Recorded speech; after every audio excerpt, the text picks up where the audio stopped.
आज हम प्राशन और विषण के बारे में डिस्कस करने वाले हैं।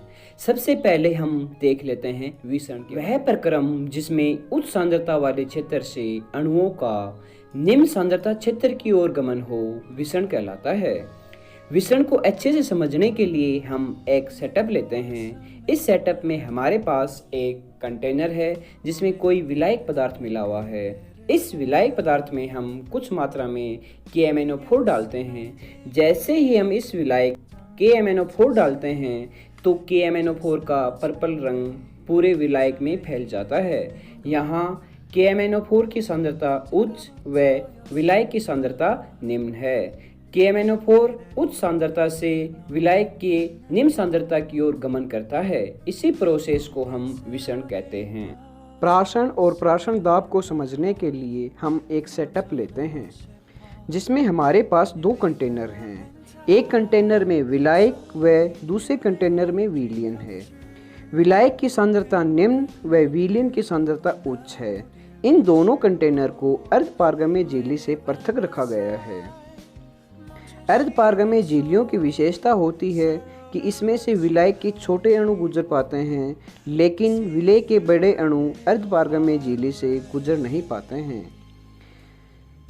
इस सेटअप में दो पिस्टन P1 व P2 लगे हुए हैं। जैसे ही हम इस सेटअप को शुरू करते हैं तो विलायक के अणु अर्धपारगम्य झिल्ली से विलयन में गमन करते हैं, जिससे पिस्टन P1 नीचे की ओर व पिस्टन P2 ऊपर की ओर गति करता है। अब हम पिस्टन P2 पर इतना दबाव डालते हैं कि विलायक के अणुओं का प्रवाह विलयन में रुक जाता है।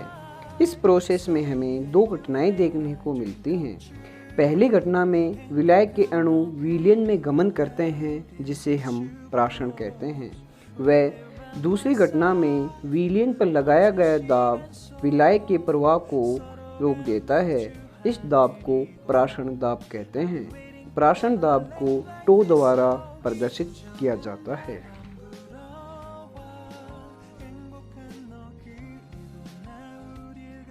अभी तक हमने विषण एवं प्राशन के बारे में चर्चा की थी। अब हम पढ़ रहे हैं प्राशन दाब के नियम। वांट ऑफ बॉयल के नियम से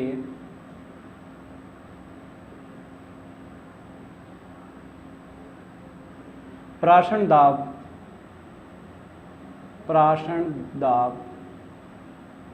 सांद्रता C के समानुपाती होता है।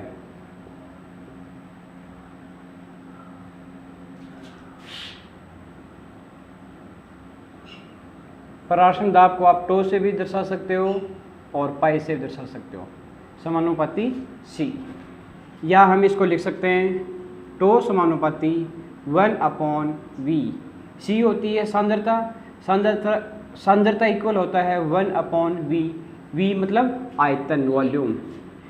सेकंड है वांट ऑफ दाब ताप के नियम से। वांट ऑफ दाब ताप के नियम से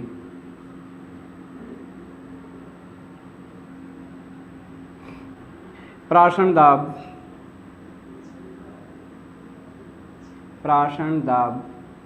ताप T के समानुपाती होता है।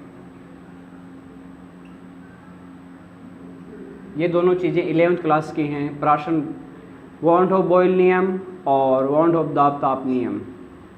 प्राशन दाब ताप T के समानुपाती होता है, यानी टो समानुपाती T।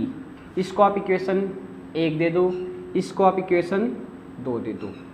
इक्वेशन 1 और 2 से, इक्वेशन 1 व 2 से टो समानुपाती T व्युत्क्रमानुपाती V। टो समानुपाती तो T और व्युत्क्रमानुपाती V। तो यहाँ से समानुपाती चिन्ह हटाएंगे तो एक स्थिरांक आएगा जिसको हम R से दर्शाते हैं, और कई जगह S से भी दर्शाते हैं। S का मान भी R के इक्वल ही होता है। R T/V, जहाँ R समानुपातिक स्थिरांक है, जिसे गैस नियतांक भी कहते हैं, जिसे गैस नियतांक या स्थिरांक कहते हैं।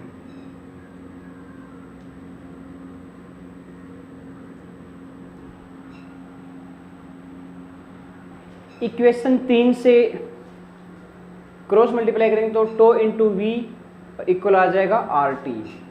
इक्वेशन 3 से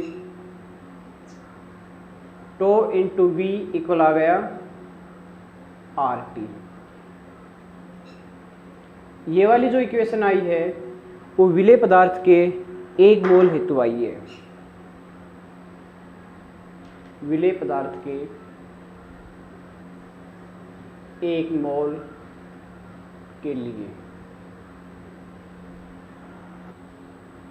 यदि विलयन में विलेय के n मोल हैं, यदि विलयन में विलेय का मोल की बात करें तो N2 या N भी ले लो, N भी मोल हैं तो इसको इक्वेशन दे दो आप 3। इक्वेशन 4 क्या बन जाएगी, Z इंटू वी इक्वल इसको N2 से या NB से मल्टीप्लाई कर दो।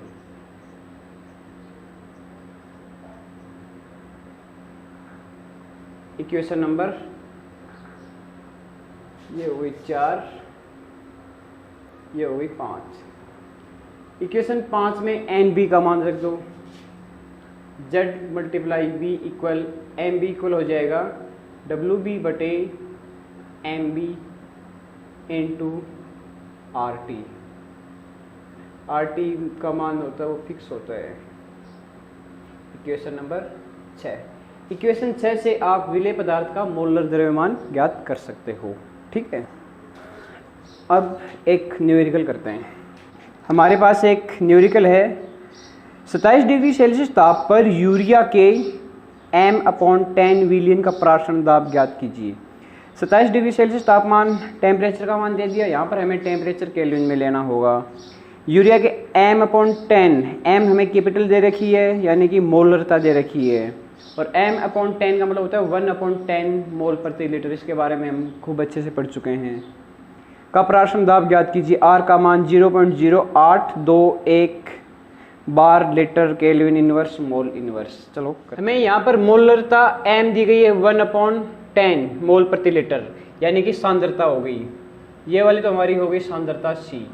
ठीक है, हमें टेम्परेचर दिया गया है 300 केल्विन, तापमान 27 डिग्री सेल्सियस दिया गया है तो उसको केल्विन में कन्वर्ट कर लो। तो जो टो होता है समानुपाती C, हमें सांद्रता C दी गई है इक्वेशन 1, और टो है वो व्युत्क्रमानुपाती T इक्वेशन 2, हमें टेम्परेचर भी दिया गया है। इक्वेशन 1 और 2 से हम क्या कर सकते हैं, टो समानुपाती C व्युत्क्रमानुपाती T, या टो इक्वल हम लिख सकते हैं RC/T। समानुपाती चिन्ह हटाएंगे तो R आ गया, R गैस नियतांक है, R का मान भी हमें दिया गया है। जो मान हमें दे रखे हैं उनको पुट कर लेते हैं। टो इक्वल हो जाएगा हमारा 0.0821, सांद्रता हमें दे रखी है 1/10, और तापमान हमें दे रखा है 300 केल्विन। टो इक्वल आ जाएगा 821 पॉइंट हटाए तो नीचे आ गई 10 की पावर 4 इंटू 0 से 0 कैंसिल हो गया 30।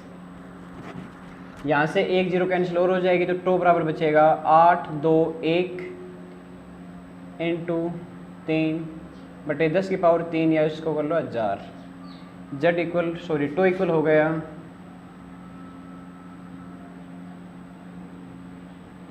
टो इक्वल आ गया आपका 2.463 बार।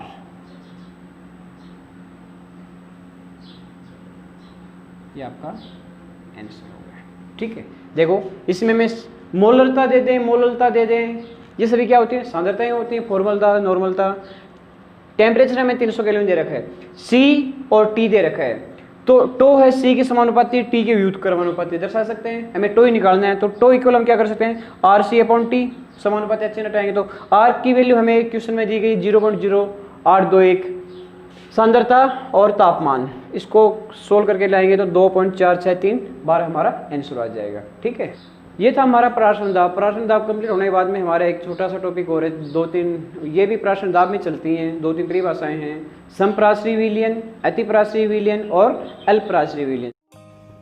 हमारा पहला है समप्राशरी विलयन।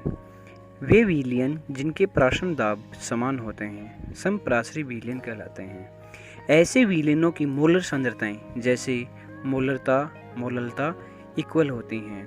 देखो हमारे पास एक कंटेनर है जिसमें 2 विलयन रखे हुए हैं। हम ये मानकर चलते हैं कि इन दोनों विलयनों का प्राशन दाब समान है।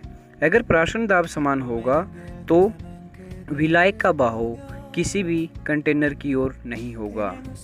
दूसरा हमारा आता है अतिप्राशरी विलयन। अतिप्राशरी विलयन में क्या होगा, एक विलयन का प्राशन दाब अधिक होगा, दूसरे विलयन का प्राशन दाब कम होगा। तो 2 भिन्न प्राशन दाब वाले विलयनों जिसका प्राशन दाब दूसरे विलयन के सापेक्ष अधिक होता है अतिप्राशरी विलयन कहलाते हैं। तीसरा हमारा आता है अल्पप्राशरी विलयन। अल्पप्राशरी विलयन में भी अतिप्राशरी विलयन वाली कंडीशन होगी। इसमें अब की बार हम जो सापेक्ष मानकर चलेंगे वो कम के सापेक्ष मान लेंगे। तो 2 भिन्न प्राशन दाब वाले विलयनों जिसका प्राशन दाब दूसरे विलयन के सापेक्ष कम होता है अल्पप्राशरी विलयन कहलाते हैं। अब इस टॉपिक में एक न्यूमेरिकल बचा हुआ है जो कि हम नेक्स्ट वीडियो में करेंगे, और हमारा जो अंतिम टॉपिक रहेगा वो है असामान्य आणविक द्रव्यमान।